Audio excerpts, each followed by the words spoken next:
All right, so we're continuing with our study of David. Last week, he got the tragic news of his son's death, and we talked about people kind of sneaking back home even though they had won the battle. So we're going to pick up the story there. This week, we're going to be reading from 2 Samuel, starting in chapter 19. I'm going to start in verse 1. It was told Joab, "Behold, the king is weeping and mourning for Absalom." So the victory that day was turned into mourning for all the people. For the people heard that day that the king is grieving for his son. And the people stole into the city that day as people steal in who are ashamed when they flee in battle. And the king covered his face, and the king cried with a loud voice, "Oh, my son Absalom! Oh, Absalom, my son, my son!" And then Joab came into the house to the king, and he said, "You have today covered with shame the faces of all your servants who have this day saved your life, and the lives of your sons and your daughters, and the lives of your wives and your concubines, because you love those who hate you, and you hate those who love you. For you have made it clear today that commanders and servants are nothing to you. For today I know that if Absalom were alive and all of us were dead today, then you would be pleased. Now therefore, arise, go out and speak kindly to your servants, for I swear by the Lord, if you do not go out, not a man will stay with you this night. And this will be worse for you than all the evil that has come upon you from your youth until now." The king arose and took a seat in the gate, and the people were all told, "Behold, the king is sitting in the gate." And the people came before the king. All right, so Joab confronts the king. Joab's his commander, the leader of the armies. Now, David's been confronted several times before. First, we read about Abigail when he set out to destroy her husband and their whole tribe, and she appeased him and was very wise about it. And we read about Nathan confronting him after the affair with Bathsheba and Uriah. And he was very bold, but nobody was as blunt and as harsh as Joab here. You hate the people who love you, and you love the people who hate you. And the reality is King David had failed as a king in this moment. And it kind of makes sense because in the previous chapters we read that he told his friend Ittai to go back to Jerusalem, go back to the king, Absalom. Like in David's mind, he'd already abdicated the throne. He wasn't the king anymore in his mind. But in reality, Joab knew that, no, actually you are still the king and you're not acting like one. So David had to go from being a grieving father. He had to resume his role as the king because he had failed in that role in that moment. But at Absalom's rebuke, he listens and he does what he needs to do. Because as Absalom said, you may not think you're the king, but you are still the king, and it's time you act like it. And if you don't, you actually won't be the king. This is bad. What you're doing is unacceptable, and you need to change it. And to David's credit, he does.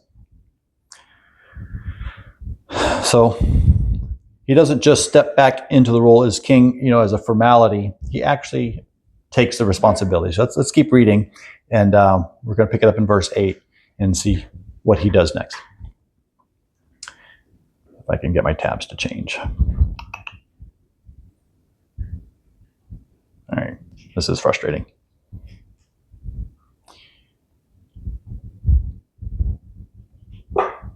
Technology is supposed to make your life easier.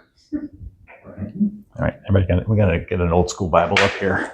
All right, we're going to read from NIV. I need a big letter Bible. All right, we're going to pull out the old school technology since I'm having trouble with my new technology. Verse 2 Samuel 19, verse 8. Okay.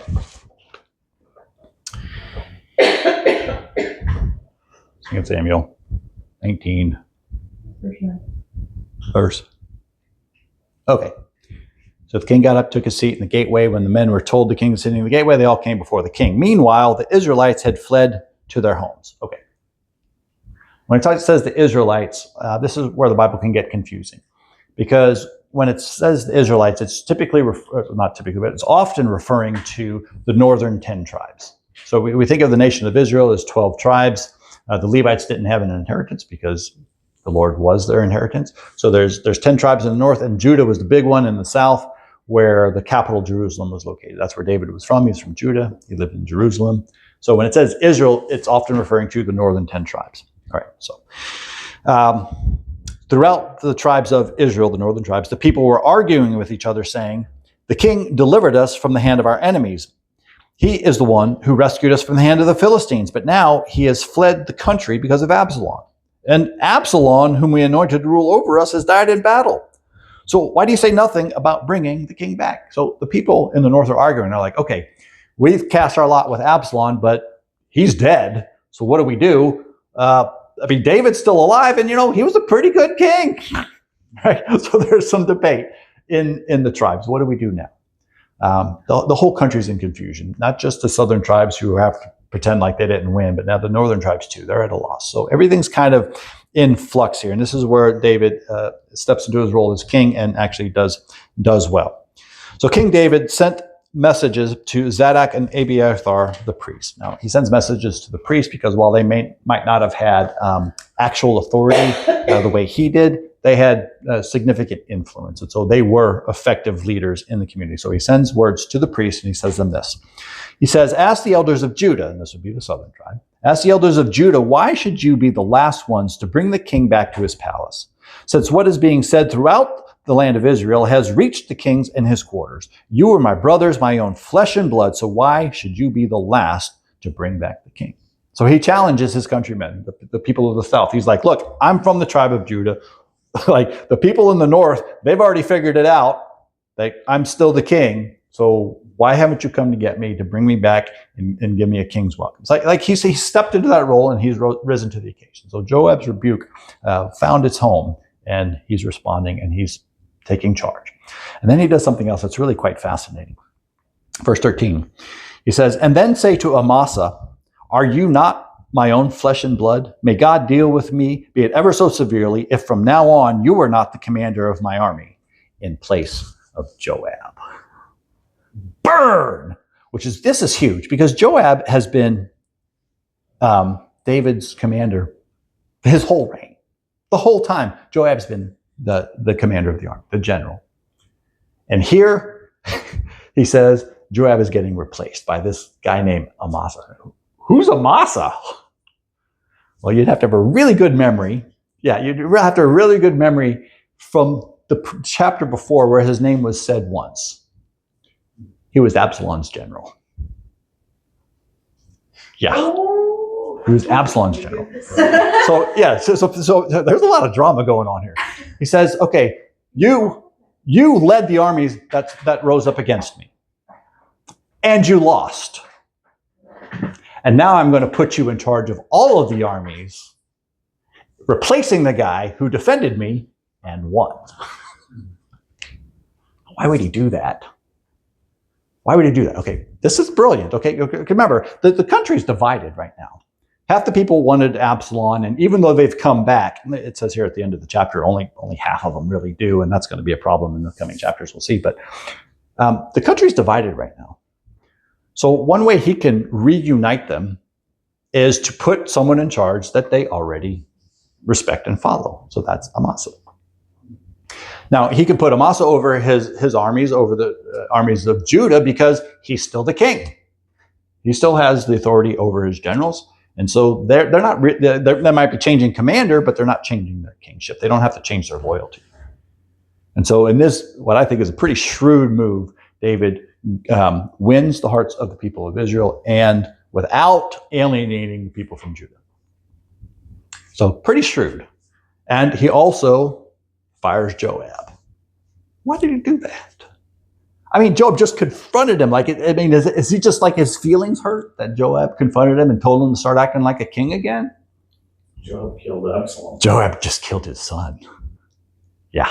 Against orders. Against orders. Exactly. That's exactly right. Joab had gone against orders. David said specifically, deal gently with young man Absalom. And when they found Absalom defenseless, hanging in a tree, Joab says to some guy, kill him. The guy's like, I heard the king tell you and everybody else not to kill him.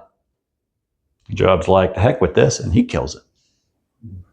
Now, from Joab's perspective, it's pretty smart, actually. I mean, Absalom's the one who just started this war. They're in a battle. They're in a war. People die. It's justified in that context. Absalom started the war, and if he lets Absalom live, Absalom's just going to start another war. So it's expedient for Joab to kill him, but it was against orders. It was the king's son. The only miracle here is that David didn't have Joab killed. Yeah, so Joab loses his job, probably prevents a civil war that Absalom would have initiated. But yeah, so there's a lot going on here. We start this chapter, he's weeping, he's overcome with grief, and now he's acting shrewdly. He's acting as commander-in-chief, as he is. All right, so let's keep reading, because we got two interesting characters I want to look at tonight that I think paint some give us some pretty good insights. All right, so he won over the hearts of all the men of Judah, as though they were one man, and they sent word to the king, "Return, you and all your men." And then the king returned and went as far as the Jordan. Now, as the men of Judah had come to Gilgal to go out and meet the king and bring him across the Jordan, Shimei, the son of Gera the Benjamite from Bahurim, hurried down with the men of Judah to meet King David.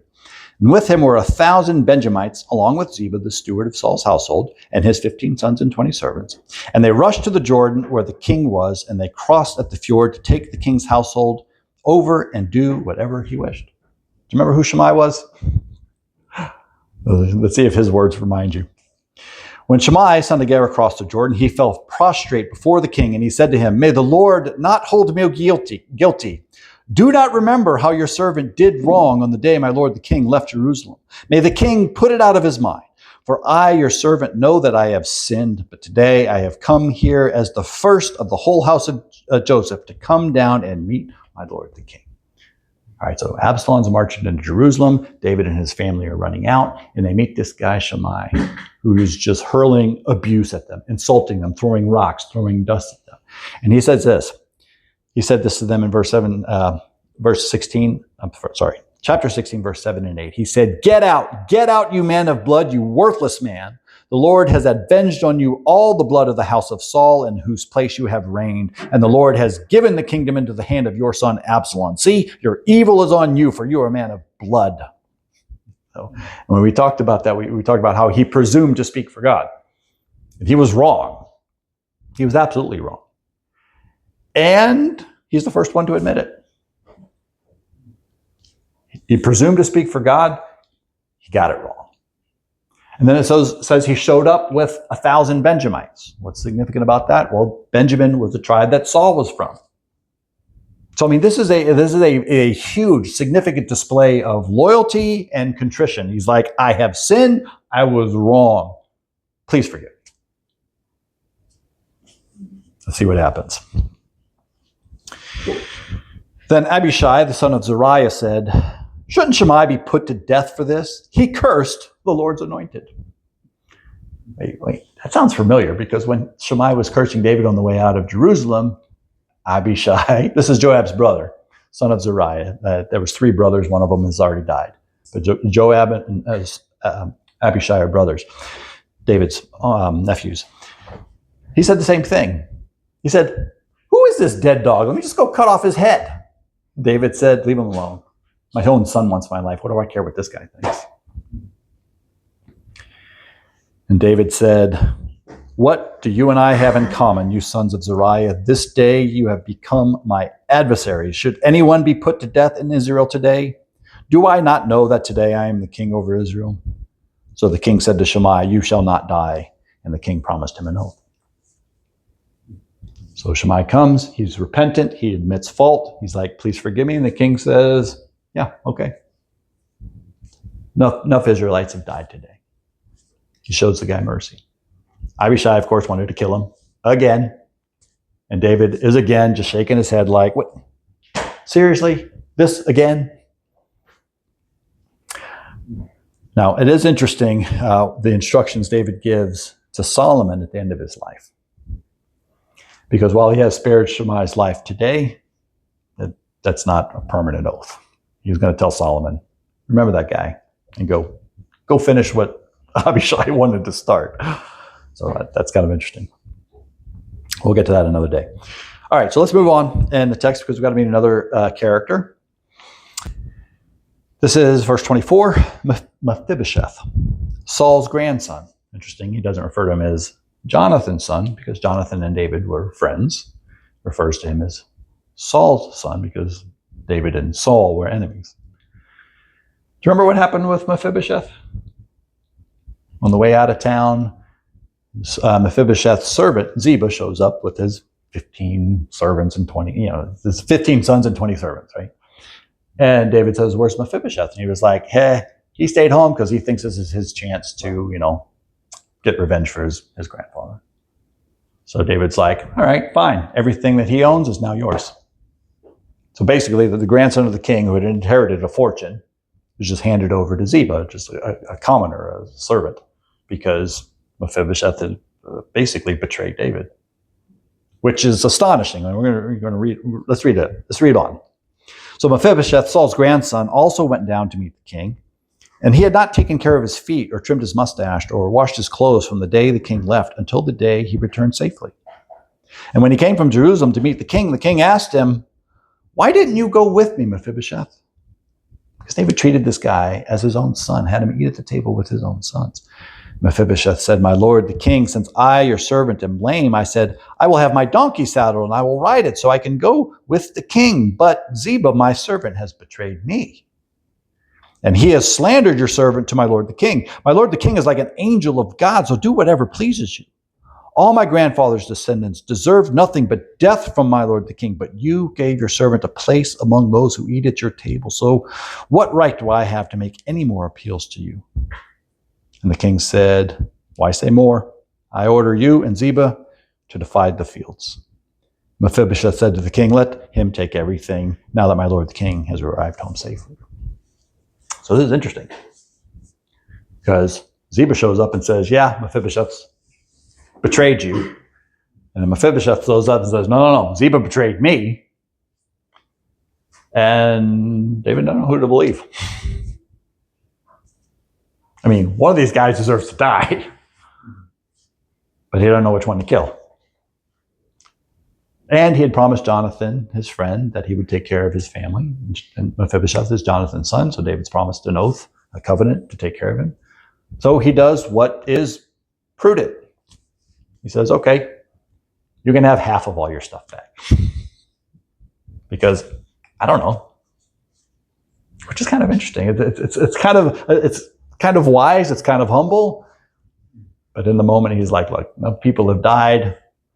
Maybe you did betray me." It says he hadn't washed his personal hygiene had gone away, right? Maybe he was in mourning for the king, right? Maybe that's why he didn't take care of his feet or his beard. Maybe that's why. Or maybe it's because his servant left and wasn't there to take care of him. So again, who was being honest here? The text doesn't say.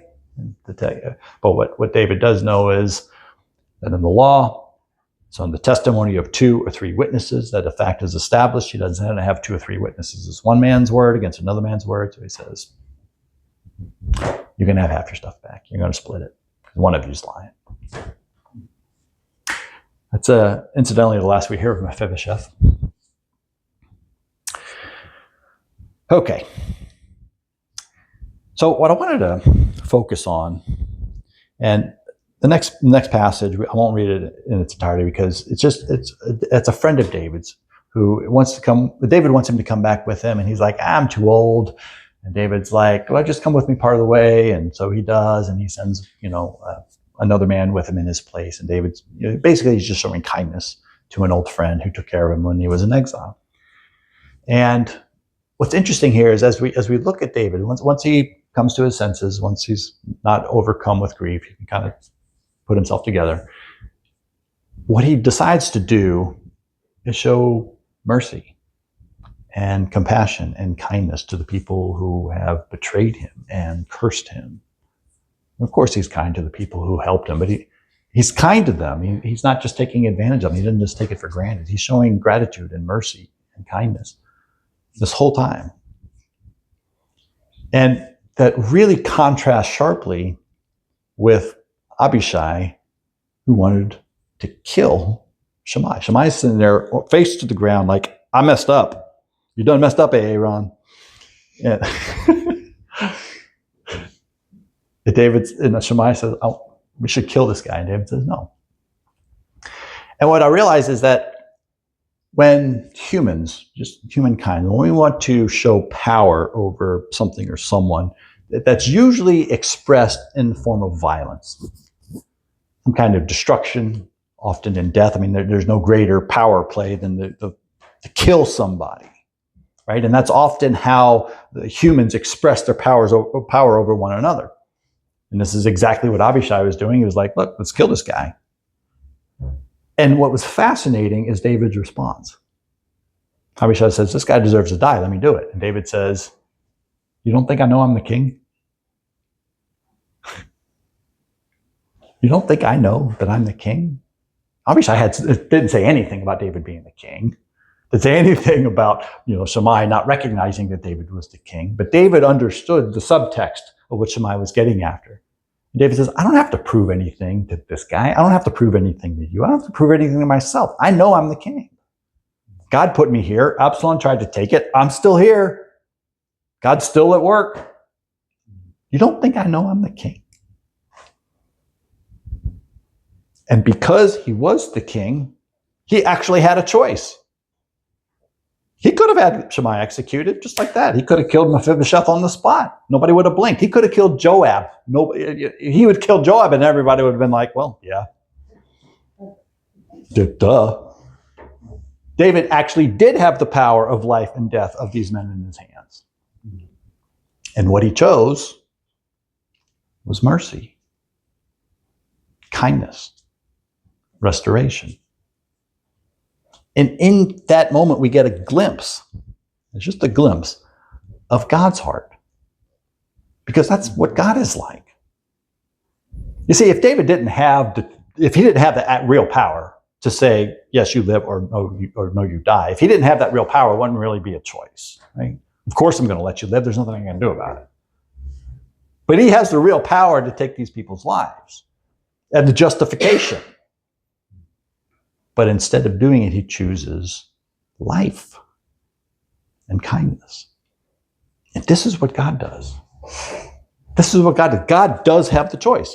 I mean, he's not, some needy adolescent who needs our worship because he's so insecure, and he needs our sacrifice because he's poor, He doesn't need his vengeance to prove how tough he is. This is often how he gets characterized by the enemy. But that's not who he is. He's supreme Lord of all, always has been, always will be. He's not threatened. God's not threatened by the accusations of the enemies or by us. Like, his throne is as secure today as it's ever been. It's not going anywhere. And he knows that. You don't think I know I'm the king? And because he is the king, he proves it by being gracious and giving life. I mean, it's only the guy who has life and death in his hands who can grant life. And that's who God is. He's got the power of life and death in his hands. He can give life. Which is such a contrast to how we do it. When we have power, we like to, demonstrate it by tearing things down. I'm going to tear down your country and community. I'm going to tear down your buildings and monuments. I'm going to put up my own, and I'm going to kill you in the process, right? That's a human condition. We express our power through tearing down and killing, and God demonstrates his power by creating and building up and giving life. That's the point I want to leave with you guys tonight. As we read through all these characters and all this drama, what we see in King David is this glimmer of God's heart. He says, I know who I am, and I know what I can do. I know what my options are, and I choose life. Amen. Lord Jesus, thank you. Thank you for the gift of your word and for your spirit, but thank you for the way you choose life. God, you could do anything, and what you choose to do is to build us up and to give us your grace and mercy and to give us your own spirit and your own life. Lord, you can do anything, and what you do is you build and bring life. God, I thank you that we are the recipients of that mercy and that grace and that love. Amen.